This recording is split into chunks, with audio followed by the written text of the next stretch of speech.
My name is Peter Girguis, and I'm a professor of Organismic and Evolutionary Biology at Harvard University.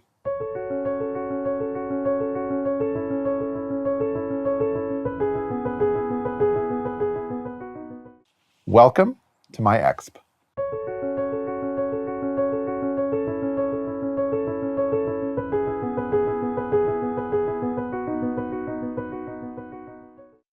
Here on Earth, we have a number of different cycles.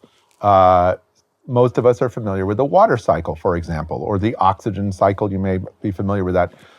Methane is a cycle that is really important, not only on Earth today, but also in Earth's past.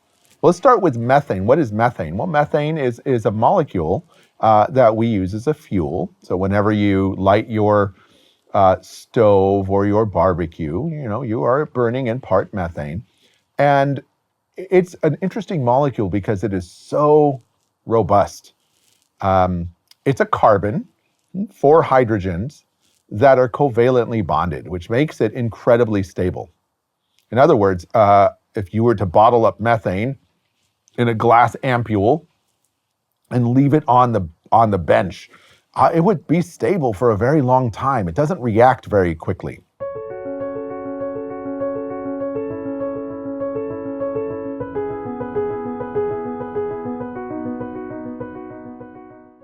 If you can break one of those bonds and cleave one of those carbon to hydrogen bonds, then interestingly, you open up the whole molecule for continued breakdown. And it's a great source of energy. So there's plenty of microbes that eat methane. They eat it for a living.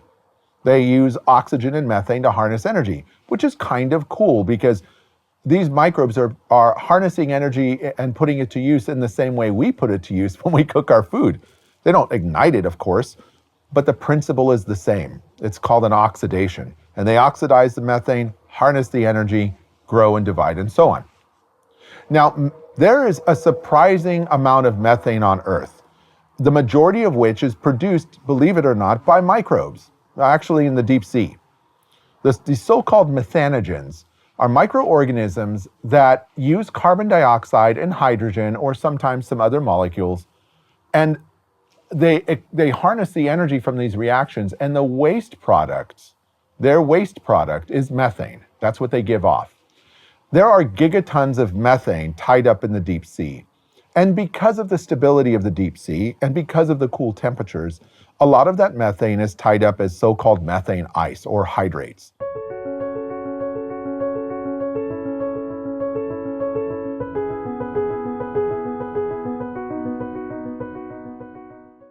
In Earth's past, there have been times where that methane, we think, has been released to the atmosphere. And methane is a potent greenhouse gas. It is more potent than carbon dioxide by a long shot. It doesn't persist in the atmosphere quite as long, but it works really well.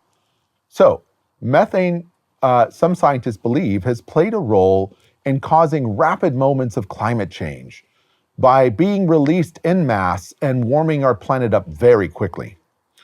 This can happen through volcanic eruptions, or asteroid impacts destabilizing some of the methane in the deep sea. Any number of hypotheses are floating around. Now, we know methane's a potent greenhouse gas, and we know that if we release it into the atmosphere, it's problematic. In fact, cows produce a lot of methane, believe it or not. Not the cows, but the microbes they harbor. And they're a pretty big source of methane to the atmosphere. So are the landfills and the wetlands that we know and sometimes create. Right now, we're at a point where our planet is warming because of carbon dioxide. And there are some concerns about how that warming may actually exacerbate the methane cycle. One example is the melting of the permafrost, which has been published on and reported on in recent years, that all of this frozen ground is melting and releasing lots of methane into the atmosphere. It is even more terrifying to think about the warming of the deep ocean, where we have much more methane tied up.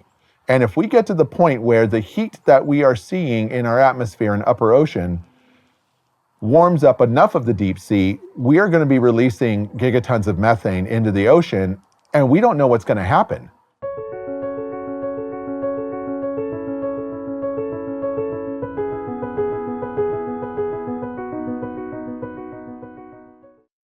It is critical that we as humans stop thinking of ourselves as being separate from the natural world. We're not. And that has many implications. So many people say, oh, humans should have no impact on the natural world. Well, I mean, I'm sorry, that is impossible. So as long as we are drawing breath on this planet, we will have an impact. Other people say the natural world is fine, it's huge, it'll take care of itself. That is also impossible. The deep sea is 80% of our planet's living space, and it is not just big, ice-cold, dark water where nothing happens. And sometimes I talk about the deep sea as being like the basement of a home or an apartment building. You go up to your apartment and you sit in your lovely living room and you go to your kitchen and turn the hot water on or turn your heater on, and everything works and it's lovely. But in the basement is the furnace and the electrical panel and all those other components that keep you happy and healthy and comfortable.